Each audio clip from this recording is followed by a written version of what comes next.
Welcome back, dear students. In previous video, we discussed about the classification of nutrients, their available form. Today, we discuss about functions and deficiency symptoms of nutrients, यानी कि सभी पोषक तत्वों के कार्य क्या है और उनकी कमी से कौन कौन से लक्षण दिखाई देते हैं। बहुत ही इंपॉर्टेंट है, हर एग्जाम में क्वेश्चन जरूर आता है। तो देखो, सबसे पहले बात करते हैं यहाँ पर नाइट्रोजन, उसके बाद में बात करेंगे अपन फास्फोरस, उसके बाद में अपन बात करते हैं पोटेशियम। तीनों को साथ पढ़ना इसलिए जरूरी है क्योंकि नाइट्रोजन को जो एक्सेज नाइट्रोजन के जो कुप्रभाव होते हैं, जो हार्मफुल इफेक्ट्स होते हैं, उनको रिक्लेट करने का, यानी कि उनके प्रति उनको सही करने का काम कौन करता है? पोटेशियम करता है। इसलिए तीनों को साथ पढ़ना जरूरी है। तो देखो, सबसे पहले नाइट्रोजन की बात करते हैं। तो नाइट्रोजन के अंदर आपको ध्यान रखना है, सेल के अंदर जितने भी कंपोनेंट्स हैं, सारे के सारे कंपोनेंट्स बनने के लिए जो रेस्पॉन्सिबल है वो आपका नाइट्रोजन ही है। तो देखो, यहां पर सबसे पहले बात करते हैं प्रोटोप्लाज्म, या सिंपली पूरा ही लिख लो इसके अंदर आप, essential for protoplasm, then nucleic acids, amino acids, protein, enzymes and vitamins. तो सबसे इंपॉर्टेंट चीज क्या आई कि सेल के अंदर जितने भी कंपोनेंट है, जो मेजर कंपोनेंट है, वो सारे के सारे, चाहे यानी प्रोटोप्लाज्म हो, आपका न्यूक्लिक एसिड हो, एमिनो एसिड हो, प्रोटीन हो, एंजाइम्स हो और विटामिन, सब के लिए रेस्पॉन्सिबल कौन है? वो आपका नाइट्रोजन है। तो इनके लिए एसेंशियल क्या हुआ? नाइट्रोजन। यहां पर बात करते हैं फास्फोरस। अब एक चीज आती है, यहां दोनों को कंपेयर करके देखना है आपको, और वो चीज बहुत इंपॉर्टेंट है। यहां पर फास्फोरस यह है एसेंशियल फॉर एटीपी फॉर्मेशन। अब यहां पर बात आई है, वो आई है आपके एटीपी फॉर्मेशन। और एटीपी आपके क्या है? ये आपके एनर्जी करेंसी है। इसीलिए किसी भी सेल के लिए एनर्जी करेंसी है, वो कौन सी है? एटीपी। क्योंकि सेल अगर एनर्जी लेता है तो वो एटीपी के रूप में लेता है, इसीलिए इसको क्या कहा गया? एनर्जी करेंसी कहा गया। और एनर्जी करेंसी होने के कारण से इसको क्या कहा जाता है? की ऑफ लाइफ कहा जाता है। क्या कहा जाता है? की ऑफ लाइफ। यानी कि फास्फोरस क्या है? की ऑफ लाइफ है। क्यों? क्योंकि ये एनर्जी करेंसी का काम करता है। वैसे देखा जाए तो नाइट्रोजन, जितने भी सेल के अंदर मेजर कंपोनेंट्स हैं, वो सारे के सारे कंपोनेंट्स, उनके लिए क्या एसेंशियल है? नाइट्रोजन एसेंशियल है। लेकिन फिर भी की ऑफ लाइफ किसको कहा गया? फास्फोरस को कहा गया, क्योंकि फास्फोरस एटीपी फॉर्मेशन के लिए एसेंशियल है। और एटीपी फॉर्मेशन किसको कहा जाता है? ये होता है आपके फास्फोराइलेशन। जो प्रोसेस कहलाएगा वो क्या कहलाएगा? फास्फोराइलेशन। तो एग्जाम में क्वेश्चन कैसे भी आ सकता है, विच nutrient is essential for phosphorylation, और ये भी आ सकता है कि विच nutrient which responsible for ATP formation. तो यहां पर आ गया फास्फोरस। अब पोटेशियम की बात करते हैं। तो देखो, पोटेशियम किसके लिए है? Stomata, closing and opening. अब वैसे देखा जाए तो अपने एक प्लांट न्यूट्रिएंट आएगा, आपके क्लोरीन आएगा, वो ऑस्मो रेगुलेशन के लिए बहुत इंपॉर्टेंट है, उसके लिए लिखते हैं। लेकिन यहां पर indirectly stomata, closing and opening आ रहा है, तो यहां पर अगर आता है तो अपन क्या लिख सकते हैं? Osmo regulation. क्या जाएगा? Osmo regulation. अब वापस अपन नाइट्रोजन के पास में आते हैं। तो नाइट्रोजन के अंदर देखो, आपके यहां पर एक्सेज नाइट्रोजन की बात करते हैं। वैसे नाइट्रोजन का फंक्शन है, मेजर फंक्शन है, वो मेजर फंक्शन क्या हो जाएगा? मेजर फंक्शन होगा वो हो जाएगा आपकी वेजिटेटिव ग्रोथ।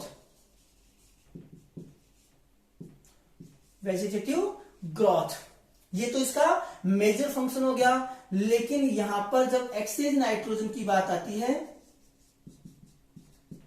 तो एक्सेज नाइट्रोजन के कारण से क्या होगा? डिलेइंग इन क्रॉप मैच्योरिटी, सबसे पहली बात तो आती है, यानी कि फसल पकने के अंदर देरी हो जाती है। दूसरा जो आता है वो आ जाता है आपके क्रॉप लॉजिंग, यानी कि फसल का गिरना वो होगा किसके कारण से होगा, एक्सेस नाइट्रोजन के कारण से होगा। इसके बाद में देखो अगला जो आता है वो आ जाता है आपके susceptibility for insects and disease, susceptibility of for the insect and diseases। अब देखो इसी के अंदर जो जितने भी एक्सेस नाइट्रोजन के जो आपके इफेक्ट्स आ रहे थे, decline in crop maturity, crop lodging, susceptibility of for the insect and diseases, तो यहां पर इनको रिकमेंड करने का काम कौन करता है, आपके पोटेशियम। तो यहां पर एक चीज आती है आपके एक्सेस नाइट्रोजन की वजह से जो हो रहा था वो था आपकी सकुलेंसी। क्या हो रहा था, सकुलेंसी हो रही थी। लेकिन यहां पर पोटेशियम के कारण से आती है हार्डनेस, और हार्डनेस के कारण से क्या होगा, ये क्या करता है आपके क्रॉप मैच्योरिटी को अर्ली करेगा, क्रॉप लॉजिंग को रोकेगा। तो यहां पर आ जाएगा prevent crop lodging. Then susceptibility है आपके इंसेक्ट और डिजीजेज के प्रति, तो इसको क्या करेगा, increase tolerance to insects and diseases, and another one is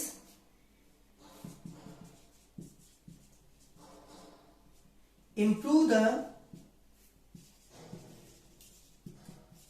quality of crop produce। Okay तो यहां पर जितने भी एक्सेस नाइट्रोजन के जो इफेक्ट्स थे उन इफेक्ट्स को रिकग्नाइट करने का काम कौन करता है, आपका पोटेशियम करता है, क्योंकि पोटेशियम के कारण से क्या होगा, आपके हार्डनेस आती है। और यहां पर एक्सेस नाइट्रोजन के कारण से जो भी जितना भी हो रहा था, क्रॉप लॉजिंग हो रही थी, ससेप्टिबिलिटी थी, वो क्यों थी, क्योंकि सकुलेंसी यहां पर हो रही थी। इस कारण से आपके एक्सेस नाइट्रोजन के जो कुप्रभाव थे वो किसके द्वारा रिकग्नाइट हुए, वो पोटेशियम के द्वारा। अब फास्फोरस के अंदर एक चीज आ जाती है आपके, इसका एक और फंक्शन है, वो है आपके रूट डेवलपमेंट। क्या हो जाएगा, रूट डेवलपमेंट। अब डिस्कस करते हैं deficiency symptoms.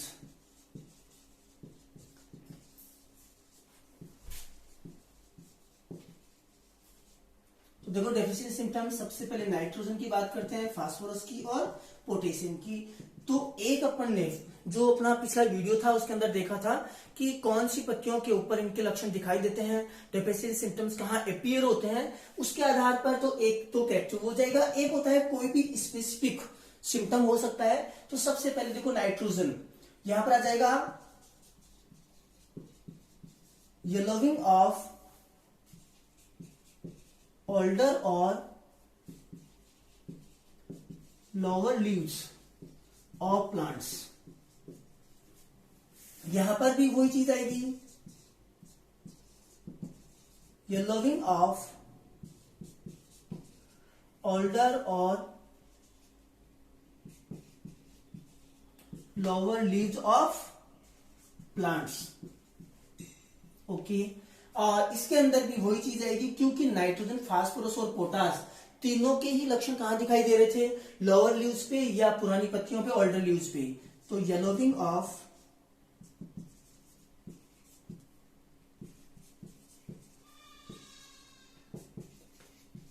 Lower leaves of plants. अब आपको एक चीज ध्यान रखनी है, यहीं पे समझ लेना है, यहीं पे सीख लेना है कि जब अगर सिम्टम पूछेगा तो ये पूछेगा कि कौन सी लीव्स पे अपीयर होता है। दूसरा किसी भी पर्टिकुलर एक कोई भी न्यूट्रिएंट हो सकता है जिसका कोई भी स्पेसिफिक कोई भी सिम्टम हो सकता है, वो अपने को ध्यान रखना है। तो यहां नाइट्रोजन के अंदर आ जाता है दूसरा ही वीसेप्ट क्लोरोसिस, इंपॉर्टेंट है। वीसैप क्लोरोसिस पूछा जाता है, तो यहां पर एक स्पेसिफिक लक्षण हुआ, वो कौन सा हो गया, आपके नाइट्रोजन का वीसैप क्लोरोसिस। यहां पर आ जाता है आपके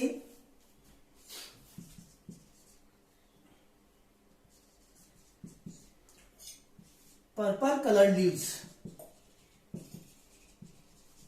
पर्पल कलर लीव्स। एक और होता है, वो आता है आपके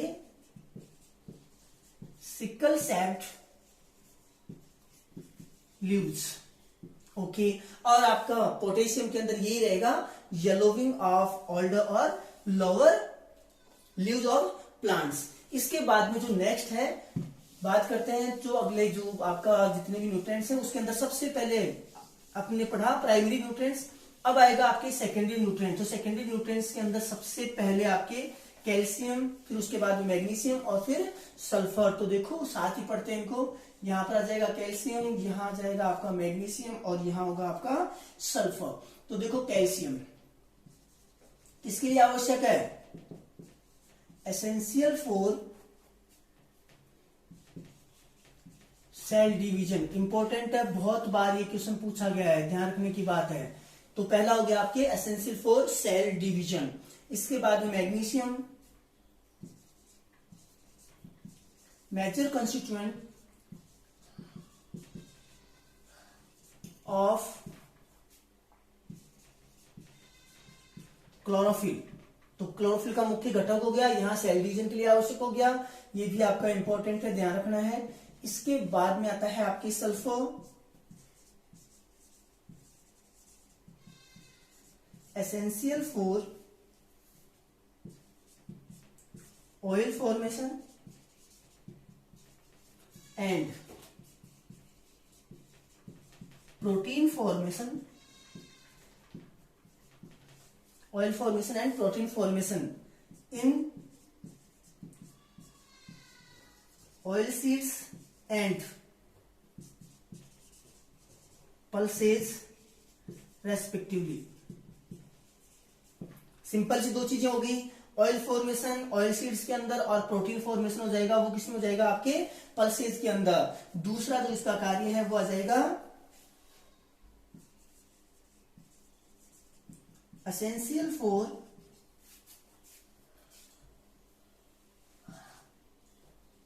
formation of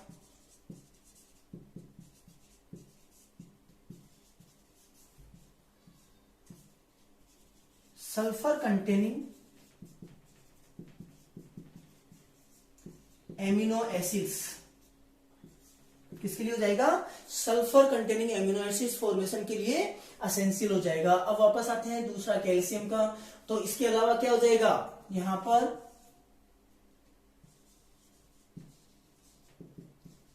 essential for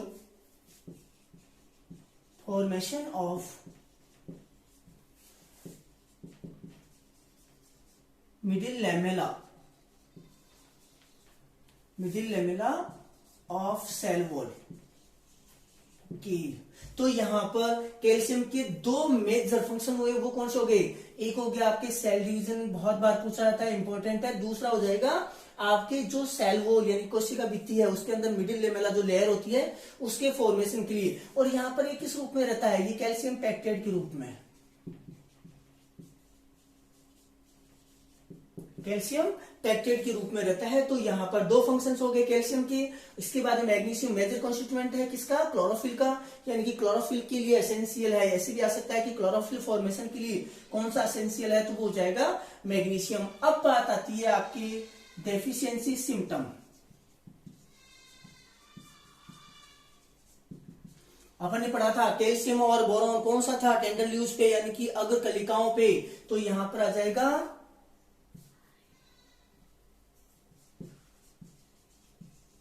chlorosis of top और एक्सिलरी बड्स। और बोरॉन का भी यही होगा, लेकिन यहां पर अपन पढ़ रहे हैं कैल्शियम का। इसके बाद में मैग्नीशियम, ये इंपॉर्टेंट है, ये बहुत बार पूछा जाता है। ये आ जाएगा आपके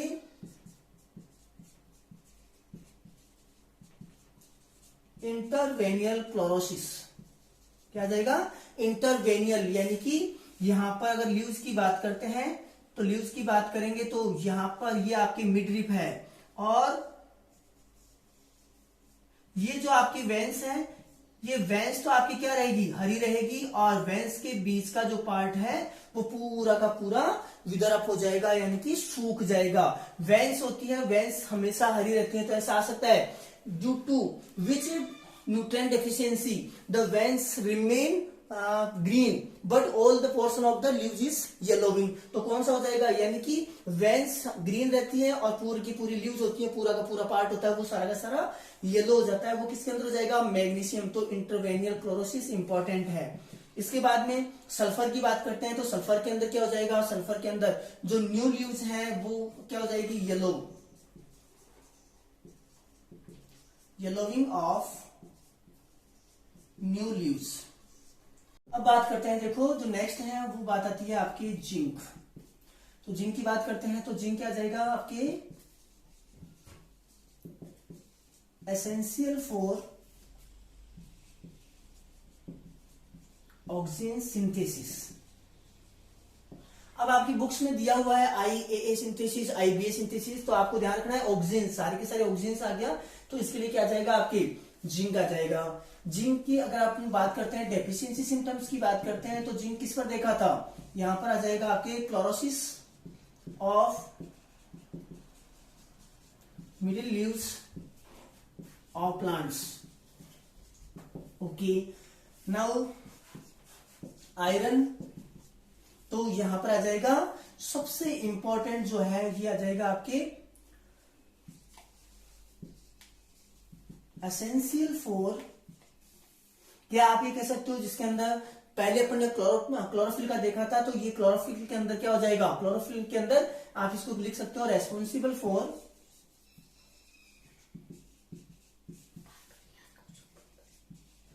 क्लोरोफिल फॉर्मेशन।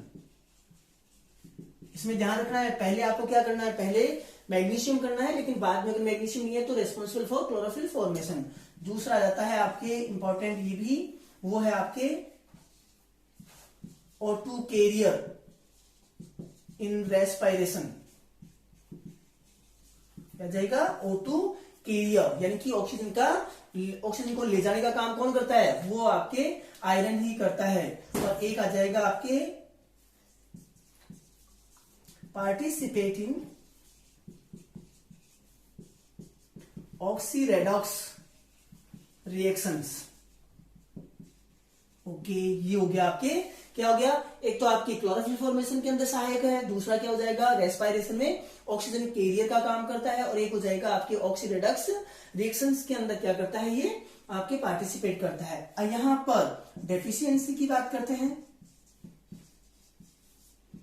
तो यहां पर एक शब्द आता है आपके येलोविंग।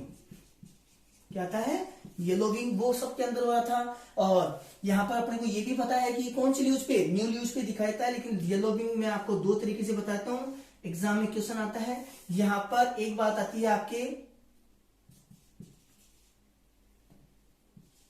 पल्सेज, या आप सिंपली इसको आपको डायरेक्टली कैसे याद करवा देता हूं मैं लिखता हूं लेग्यूम्स, इससे आपको अच्छे से याद हो जाएगी। लेग्यूम्स के अंदर सारी चीजें आ जाएगी, पल्सेज भी आ जाएगा, ऑयल सीड्स भी आ जाएगी। तो लेग्यूम्स के अंदर आपको क्या करना है, अब आप इसको डिवाइड कर दो, और डिवाइड करके आप क्या करो, दो मेजर क्रॉप्स ध्यान रखो जिसके अंदर येलोविंग होता ही होता है और एग्जाम में जरूर आता है।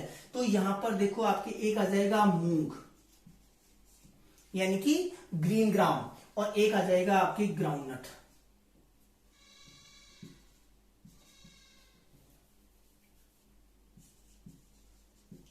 ग्राउंडनट, और दोनों ही इंपॉर्टेंट है। इसके अंदर आपके येलोविंग जरूर पूछता है। तो यहां पर क्या हुआ, जो येलोविंग यानी कि पीलिया हुआ वो मूंग के अंदर और ग्राउंडनट के अंदर पहले करना है, अदरवाइज आपके सभी के अंदर आएगा। तो लेग्यूम्स में, सभी लेग्यूम्स के अंदर ये होता है। इसके बाद में अपन बात करते हैं बोरॉन की। तो देखो बोरॉन क्या आ जाएगा, रेस्पॉन्सिबल फॉर रिप्रोडक्शन, इंपॉर्टेंट है। यानी कि आपके सबसे पहली चीज रिप्रोडक्शन आते ही आपको क्या करना है, आपको रिप्रोडक्शन आते ही आपको बोरॉन करना है। और इसी को कभी कभी लिखा जाता है, वो आता है आपका फॉर पोलन जर्मिनेशन। एक ही चीज है, पोलन जर्मिनेशन वही रिप्रोडक्शन हो गया। तो आपके यहाँ पर क्या आ गया, पोलन जर्मिनेशन के लिए पूछता है तो पोलन जर्मिनेशन करना है, अदरवाइज आपको क्या कर देना है, आपको सीधा सा रिप्रोडक्शन के लिए कौन सा हो जाएगा आपके बोरोन। एक और होता है बोरोन का रेस्पॉन्सिबल फॉर सुगर ट्रांसलोकेशन।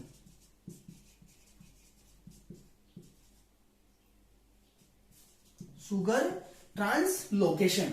अब डेफिशिएंसी की बात करते हैं, तो डेफिशिएंसी आपको याद करनी है। सबसे पहले अपन ने लिखा था, उसके अंदर देखा था ऊपर ही ऊपर टिप के ऊपर तो कैल्शियम और बोरोन ही लिखा था। तो आपकी क्या आ जाएगा, येलोविंग ऑफ टिप पोर्शन। इसके बाद में बात करते हैं अपन कॉपर की। तो देखो सबसे पहले तो ये क्या है, इसके अंदर आ जाएगा टैक्स पैलेस इन इलेक्ट्रॉन ट्रांसपोर्ट। एक तो क्या फंक्शन हो जाएगा इसका, एक हो जाएगा आपकी कॉपर इलेक्ट्रॉन ट्रांसपोर्ट के अंदर पार्टिसिपेट करता है, भाग लेता है। दूसरा जो अपने एग्जाम में पूछा जाता है वो चीज है आपके protect the plants from fungal disease. यानी कि जितने भी कवक जनित रोग हैं, फंगल डिजीजेस हैं, उनसे बचाने का काम कौन करता है, कॉपर करता है। इसके बाद में बात करते हैं क्लोरीन की। तो देखो क्लोरीन किसके काम में, सबसे पहले जब पोटेशियम की बात कर रहे थे मैंने बताया था पोटेशियम इनडायरेक्टली किसके लिए, ऑस्मो रेगुलेशन के लिए है। तो यहां पर क्लोरीन का काम क्या आ जाएगा आपके, ऑस्मो रेगुलेशन।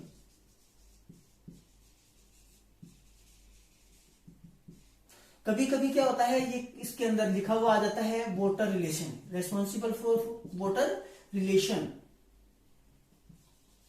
तो किसी भी तरीके से आता है, आपको ध्यान रखना है। वाटर रिलेशन आ जाता है तो भी आपको क्लोरीन करना है, और अगर आपके ऑस्मो रेगुलेशन आ जाता है डायरेक्टली तो भी क्या कर देना है, अपने को क्लोरीन कर देना है। इसके बाद में बात करते हैं अपन निकल की।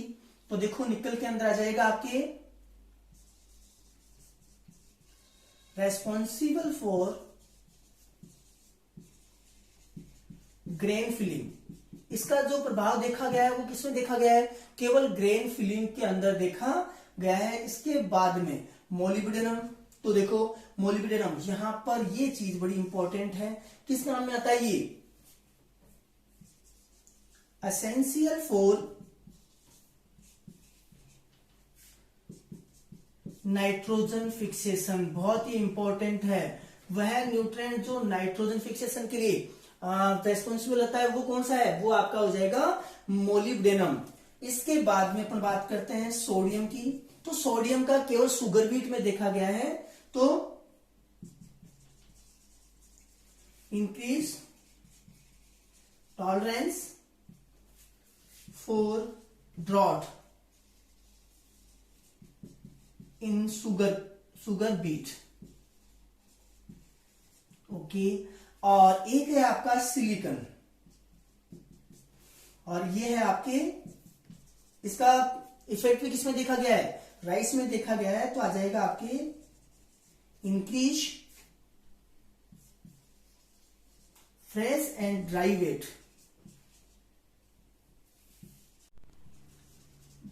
Of rice.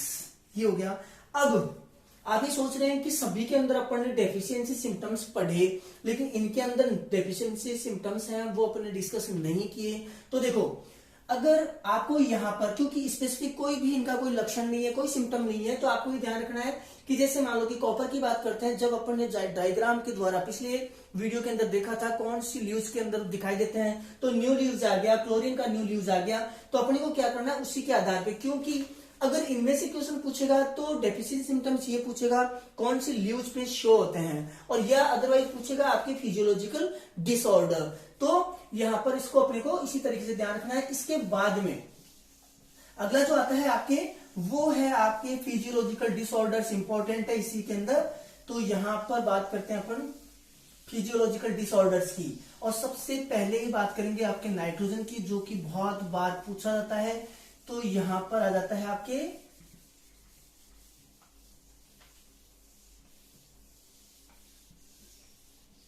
और देखो सबसे पहले अपने यहां पर इसको भी चेंज कर देते हैं।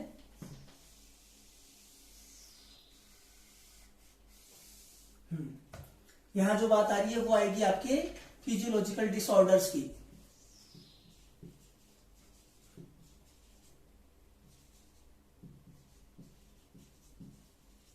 Disorders due to deficiency of nutrients.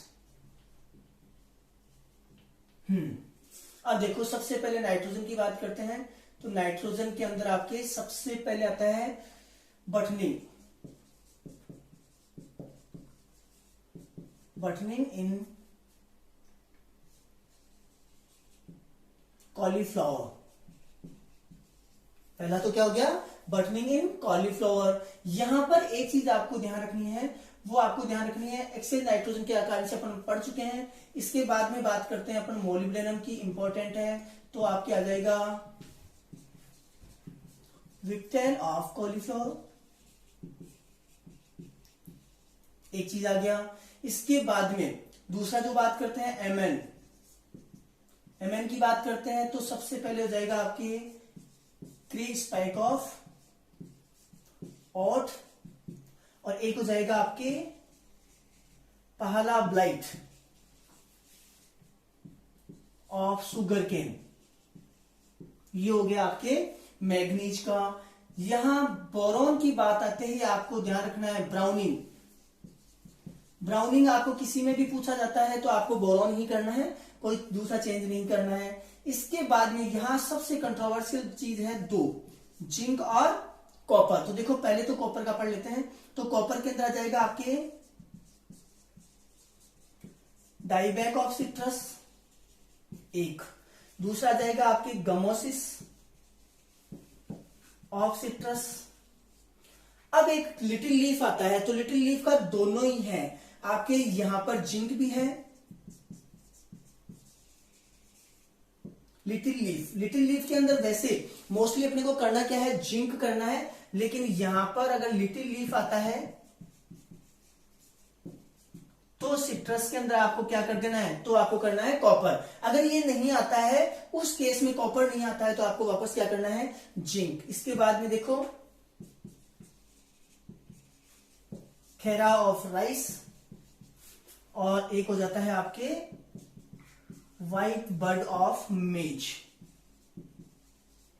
White bud of maize, तो जिंक के आपके 3 हो गए। यहां पर इंपॉर्टेंट चीज ये है, आपको ये ध्यान रखना है कि जो आपके लिटिल लीफ है वो कॉपर किसमें, सिट्रस में आ रहा है। दोनों ही चीजें हैं। एक होता है आपके ब्रिंजल में, ब्रिंजल में अगर लिटिल लीफ की बात आती है तो वो माइकोप्लाज्मा से होता है। लेकिन लिटिल लीफ ऑफ सिट्रस आ जाता है तो कॉपर करना है, नहीं आता है तो वापस जिंक करना है। और डायरेक्टली किसी के लिए भी आता है लिटिल लीफ तो आपको क्या कर देना है, जिंक कर देना है। तो डियर स्टूडेंट्स, ये था आपके न्यूट्रिएंट्स का टॉपिक, ये कंप्लीट हो गया है। अब नेक्स्ट वीडियो के अंदर आपको फर्टिलाइजर्स की बात करनी है, तो अच्छे से पूरे के पूरे वीडियो को अच्छे से देख के अच्छे से आप राइट डाउन कर लीजिए। बहुत इंपॉर्टेंट है, एग्जाम में हर बार क्वेश्चन आता है।